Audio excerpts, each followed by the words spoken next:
ایک عجیب مقدمہ حضرت عمر کے پاس آیا. حضرت عمر کہنے لگے میں اس کا فیصلہ ہی نہیں کر سکتا. مقدمہ عرض کروں آپ کی خدمت میں؟ دروشی پڑھیے ایک دفعہ بلند آواز.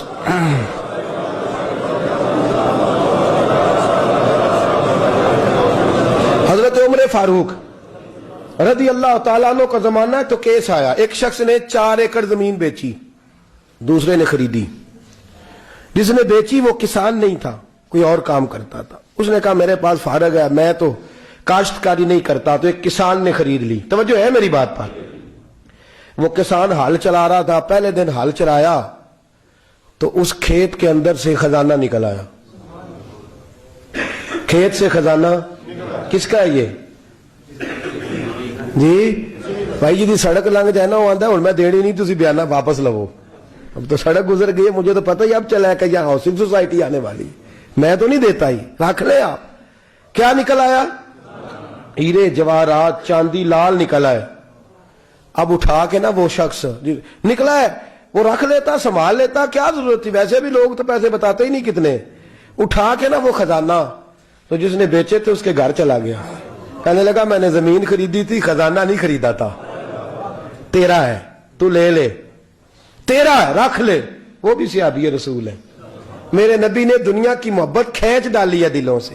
وہ کیا کہنے لگے؟ کہنے لگے میں نے تو 4 ایکڑ سے بڑی مشکل جان چھڑائی ہے, تو اب پھر دولت لے کے آ گیا ہے. اس نے کہا یہ تیرا ہے, تو ہی رکھ, میں نے زمین بیچی تھی تو جو اس کے اندر تھا وہ سارا ہی تیرا ہے, بیچ ڈالا تھا. کہنے لگا نا میں نے زمین خریدی ہے, خزانہ نہیں خریدا. وہ کہنے لگا نا بھائی میں نے تو ہر شے بیچ دی ہے, اس میں سے پھل اگے پھول نکلے وہ سارے. جاگ رہے آپ لوگ؟ آنکھوں ہے ہی کام جاگرن والا ہے, یہ ہوتا ہی نہیں. یہ عجیب معاملہ ہے نا جی.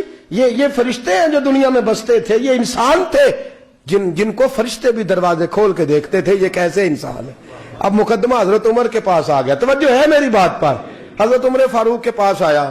حضرت عمر فاروق نے دونوں کی بات سنی تو جس نے بیچی تھی اس سے کہنے لگے پرانے مالک سے, چل یار تو لے لے, مجھے لگتا ہے کہ تیرے ہی ہیں, تیرے بڑوں نے دبائے ہوں گے, تو نہیں نکال سکتا, تو ہے تو وراثت تیری بنتی ہے نا, رکھ لے. کہنے لگا عمر آپ کیا سرائی کر رہے ہیں؟ اگر یہ بات غلط ثابت ہو گئی اور قیامت میں مجھے اس خزانے کا حساب دینا پڑا تو آپ میرے ساتھ اٹھیں گے نا, میرا بوجھ اٹھائیں گے نا؟ حضرت عمر کہنے لگے جی میں کوئی نہیں اٹھاتا, میں تیرا بوجھ. اب وہ جس کو بیچا تھا حضرت عمر کہنے لگے بھائی اس نے تو تجھے دے دیا تھا, اب تیرا ہے تو رکھ لے. کہنے لگا عمر آپ قیاس کر رہے ہیں, آپ قیاس کر رہے ہیں, اگر قیامت والے دن میں پھنس گیا تو میں آپ کا نام لے لوں اللہ کی بارگاہ میں؟ حضرت فاروق اعظم نے نا سر پکڑ لیا, فرمایا میں فیصلہ ہی نہیں کرتا, تم حضرت ابی بن کعب کے پاس جاؤ رضی اللہ ہو. حضرت ابی بن کعب کے پاس آئے اور آ کے ان دونوں نے کہا حضرت جی ہمارا ایک کیس الجھ گیا ہے. فرمایا وہ کیا؟ صحابہ وہ صحابہ تھے جن کی ہر صبح عید ہوتی تھی, خدا کا قرب حاصل تھا, نبی کی دید ہوتی تھی. حضرت ہمارا کیس الجھ گیا, حضرت عمر سے فیصلہ نہیں ہوا, آپ مہربانی. فرمانے لگے وہ کون سا کیس ہے جو عمر فاروق سے فیصلہ نہیں ہوا؟ وہ کون سا کیس ہے؟ کہ حضرت جی یہ معاملہ ہے. توجہ ہے میری بات پر؟ یہ والا معاملہ ہے کہ اس نے بیچی ہے جگہ, میں نے خریدی ہے, اب خزانہ نکل آیا, میں کہتا ہوں تیرا ہے, یہ کہتا ہے نہیں تیرا, میرا میری نہیں. جی یہ کون سا دور ہے؟ بولے نا وہ کون سا دور تھا؟ خیر الناس من ینفع الناس, لوگوں میں بہتر وہ جو لوگوں کے لیے نفع بخش. یہ کہتا ہے خزانہ تیرا ہے, میں کہتا ہوں نہیں, تو کون سا دور ہو گیا؟ تیرا تیری کا. حضرت سیدنا ابی بن کعب رضی اللہ تعالیٰ عنہ نے سر جھکا لیا. کہنے لگے میں فیصلہ کیا کروں, میں بہت بڑا قاضی ہوں پر یہاں میں بھی الجھ گیا ہوں. اب فیصلہ سنو, خوبصورت فیصلہ.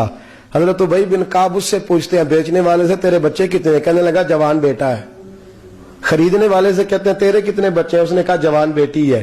کہنے لگا میں ان دونوں کا نکاح کر کے سارا سامان انہیں جہیز میں دے دیتا ہوں, ان کا نکاح کر کے سارا کچھ انہیں جہیز میں دے دیتا ہوں, تیرے گھر بھی آ جائے گا, تیرے گھر بھی. یہ فیصلہ سیدنا ابی بن کعب رضی اللہ تعالیٰ عنہ نے دیا. لوگ رو رہے تھے, کہہ رہے تھے کیا بات ہے اس فیصلے کی.